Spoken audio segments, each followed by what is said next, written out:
is to speak Lashon Hara. So what does it gain you to speak Lashon Hara? I was reading. I shouldn't have even been reading. I mentioned my sins today. I'm reading these blogs and I'm saying, well, oh, why did he do this? Why did he do that? And then other people trying to defend this one because whatever he did, and he's going to jail. Big tzaddik. And then the other one goes, so why are you defending him? He's just a crook.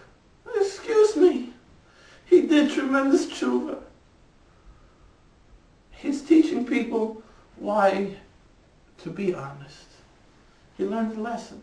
Welcome Shabbat Tshuva on the Tzadikim Gumur and Yecholim Ha'alei. But anyway, what did he do? This place, he's a penitent. But it doesn't matter what he did. What matters is, what does it gain me to speak bad about him? But what does it gain me to speak good? It gains tremendous things. We have a teaching from the Holy Baal Shem Tov. There's a story in the Bible of King David. Whatever he did, we don't have time to go into the whole story. Our sages tell us he didn't really sin, and by the letter of the law he didn't. Maybe by the spirit of the law, something else. We know. That's the same problems we're finding today, but there's David HaMelech. You know, you can't pick on people. David HaMelech. King David. But in the end what happened? King David.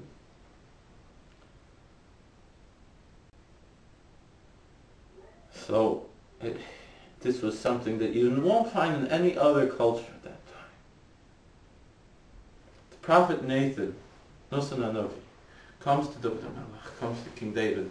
He says to him, I want to tell you a parable and tell you a story. King David said, okay, I'd like to hear a nice story.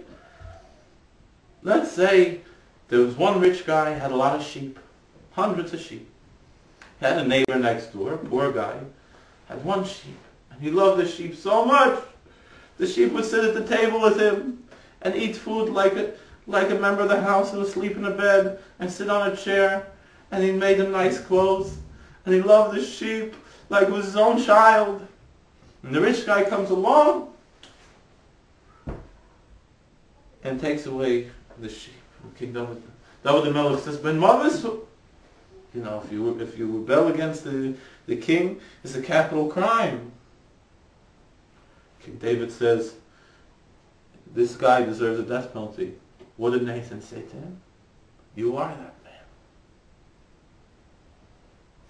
Now anywhere else in the world, if that was happening in Babylon or in Egypt or wherever else, you would be sure that that prophet or that priest or whoever it was would have his head cut off. And King David recognized that he's not the ultimate ruler. There's someone above him. And so he accepts, and we have Psalm 51, the Psalm of repentance. King David said after you realize what he did. You know, King David says twice, L'negdi summit before me always. He says, I set the Lord before me always in Psalm 16. And my sin is before me always in Psalm 51. And they go together. One of my Rabbeim, Zol Gesund sein, Shmuel Yosef Fishbein, should be Zeiche to Riches Yomim and Nachas.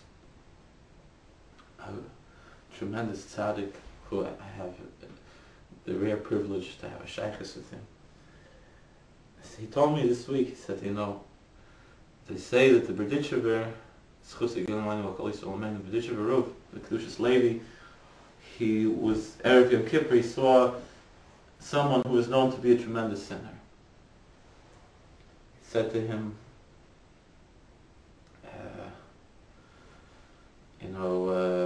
I envy you. So why? He said, because, you know, our sages say anyone who repents out of love, all of his sins are turned to merits. Intentional sins are turned to merits. Starting nasis kizachius. That's Rish Lakish said. So imagine you're going to do tshuva from love. Look how many mitzvahs you're going to get.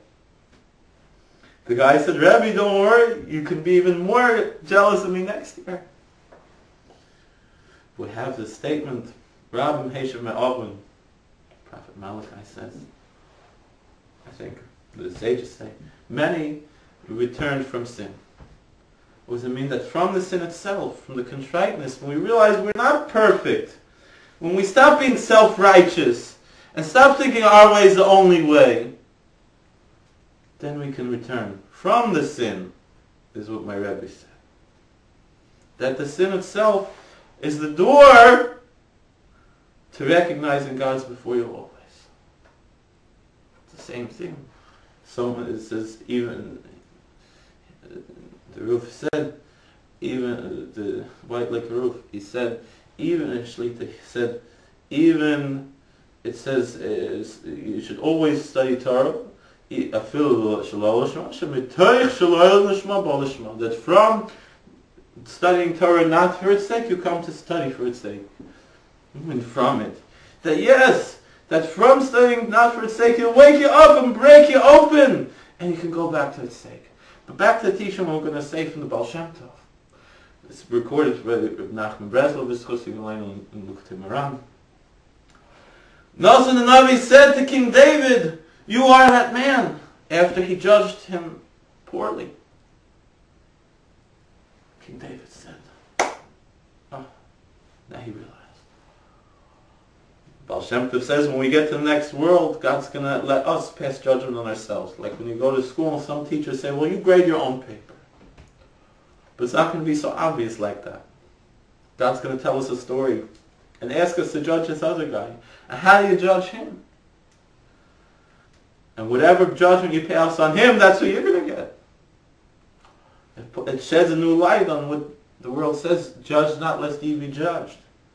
Because literally, and the Zohar tells us that currently you don't have to wait for 120 years. Right now, if you judge someone unfavorably, you're passing judgment on yourself unfavorably.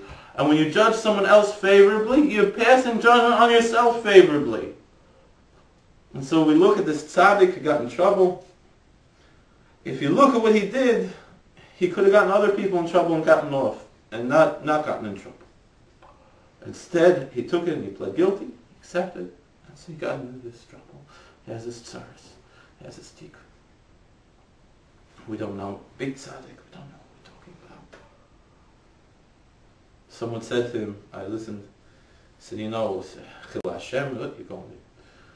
He said, what is Chil Hashem? Yosef and tzaddik, Joseph also said it, you know, it's not Chil Hashem.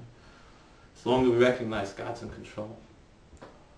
But the thing is what does it serve me to look down? What does it serve any of these people who are writing on blogs saying, oh, he's a crook and this and that? What does it serve them? They're only hurting themselves. And those who are judging him favorably, they're passing good judgment on themselves and bringing blessings on themselves and on their family and everybody. The big thing is that we cannot be approaching things in this my way or the